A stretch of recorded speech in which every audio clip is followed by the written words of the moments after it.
A lição de hoje trata de outra prática mística decorrente da mentira original, aquela vocês não vão morrer coisa nenhuma. Ora, se a alma é imortal, se os queridos mortos estão conscientes num outro plano espiritual, ou se eles estão no céu, mais ainda, se eles sempre cuidaram de mim, se eles me amavam, se todo esse pessoal que já morreu, mas que fazia parte da minha vida e fazia bem para mim, se eles ainda estão conscientes, eu então posso contar com a ajuda deles. Mais ainda, eu posso pedir a eles que me auxiliem. Quando eu tiver algum problema, eu posso recorrer a eles. Na verdade, eles continuam cuidando de mim. Quantas vezes, irmãos, nós ouvimos as pessoas falarem: não, o fulano foi para o céu, mas ele continua cuidando de mim.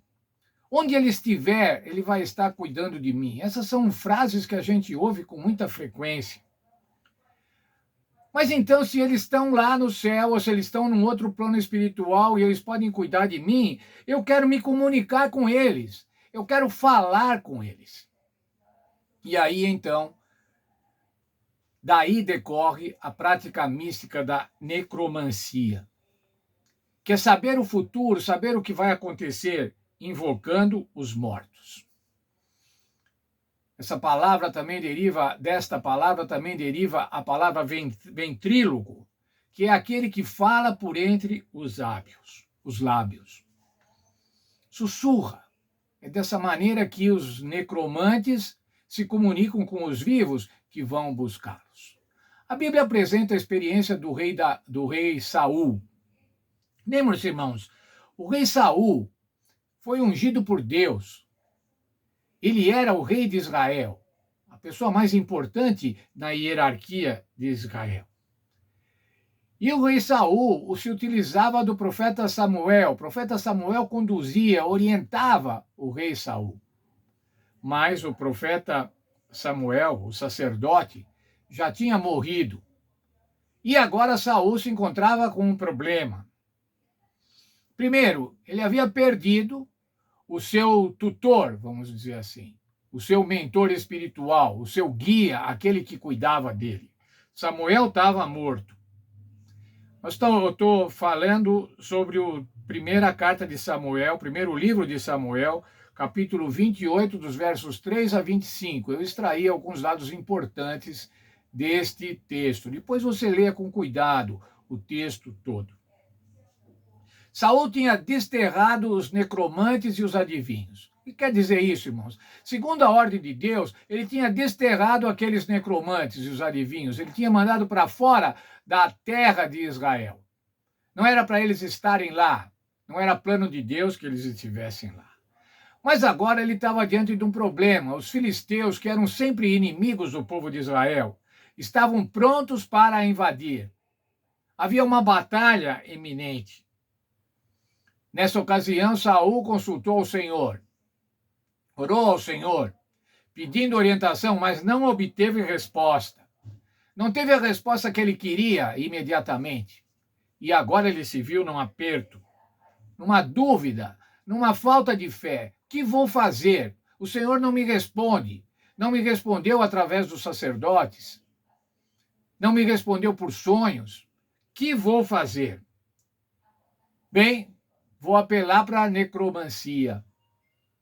Vou apelar para ver se eu consigo falar com Samuel. Samuel sempre cuidou de mim.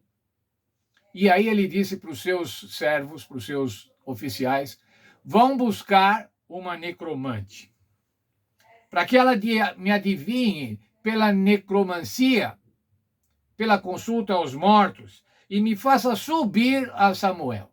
Isso quer dizer, eu preciso falar com Samuel. Mas ele não sabia que Samuel estava morto? Sim, mas ele acreditava que ele estava num outro plano espiritual. E que agora, Senhor, então, e que agora a necromante podia chamá-lo. A mulher viu Samuel como um ancião envolto em uma capa. Foi chamada. É a feiticeira de Endor, que a Bíblia diz. Saul entendeu que era Samuel. Por que quando viu o vulto, ou quando a necromante viu o vulto, ele entendeu que era Samuel? É porque é o que ele queria, irmãos. Ele queria falar com Samuel e qualquer coisa que aparecesse a ele naquele momento, dizendo que era Samuel. E nós cremos que Satanás quer que fez isso agora, ou os seus ministros, como vimos, se transformam em anjos de luz, transfigurou a Samuel e Saul entendeu que era Samuel. Qual o diálogo, então, com Samuel? Agora ele entabulou um diálogo com Samuel.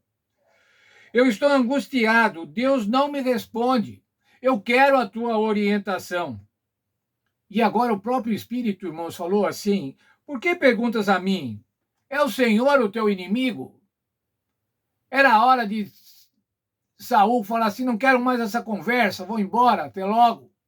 Vou consultar a Deus.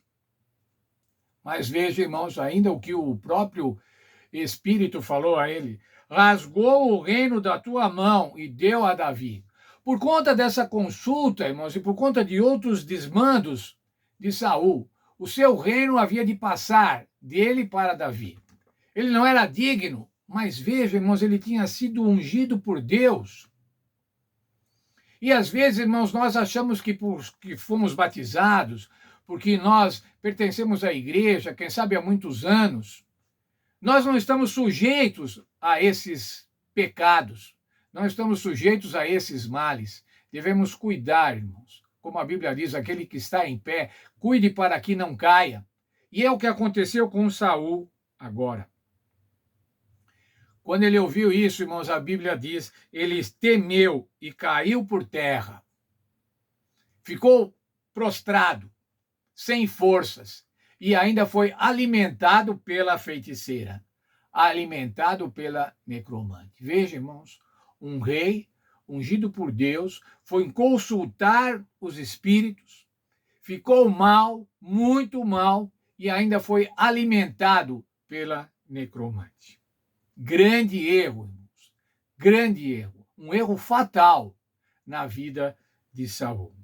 Veja, irmãos, o conselho do profeta Isaías, que foi dado aproximadamente 200 anos depois desse evento trágico da vida de Saul. Isaías capítulo 8, versos 19 e 20.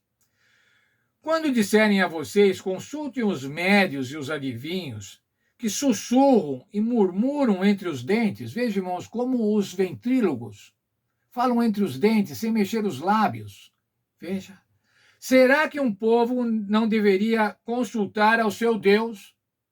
Nós temos um Deus, irmãos, o Deus criador do céu e a terra, o Deus salvador, redentor, nosso Senhor Jesus Cristo. Vamos consultar os necromantes, vamos consultar os mortos e deixar de consultar ao Senhor Jesus, deixar que o Espírito Santo nos oriente. Veja lá ainda, continuando, irmãos. A favor dos vivos se consultarão os mortos? Ele está fazendo uma pergunta. É possível isso? Em favor dos vivos se consultarem os mortos? E ele ainda conclui: à lei e ao testemunho. Se eles não falarem segundo essa palavra, jamais verão a alva, ou jamais verão a luz do alvorecer, ou jamais verão a vida eterna. A quem nós devemos consultar, irmãos? Ao Senhor Deus. Como nós vamos consultar ao Senhor Deus? Através das nossas orações. Mas parece, irmãos, que as orações não são atendidas na medida da nossa urgência. A gente quer ser atendido imediatamente. E quando não somos atendidos imediatamente, irmãos, corremos o risco de Saul. Saul não obteve a resposta imediata, a resposta que ele queria ou que ele precisava. E daí ele foi atrás de outros meios. De meios que a Bíblia não aprova. De meios que o povo de Deus tinha convicção de que não era para fazer. Ele próprio tinha feito isso, tinha desterrado as necromantes. E agora ele se colocava no terreno perigoso de Satanás. Para ser orientado por Satanás, veja, irmãos, que coisa. Será que nós não corremos esse risco também? Veja, ele era ungido de Deus, rei de Israel. Nós somos filhos de Deus, também somos ungidos, fomos batizados com o Espírito Santo. Cuidado, irmãos, porque nós não podemos cair como o rei Saul. A lei e o testemunho, essa deve ser a nossa orientação. Buscarmos orientação na Bíblia Sagrada, orarmos a Deus para que nos mostre o caminho e ter paciência para saber que Deus tem os seus tempos e que pode ser que nós não recebamos uma resposta imediata, mas ao não recebermos a resposta, isso não justifica caminharmos por caminhos perigosos, por caminhos de morte, por caminhos de perdição e de pecado. Deus abençoe a cada um de nós.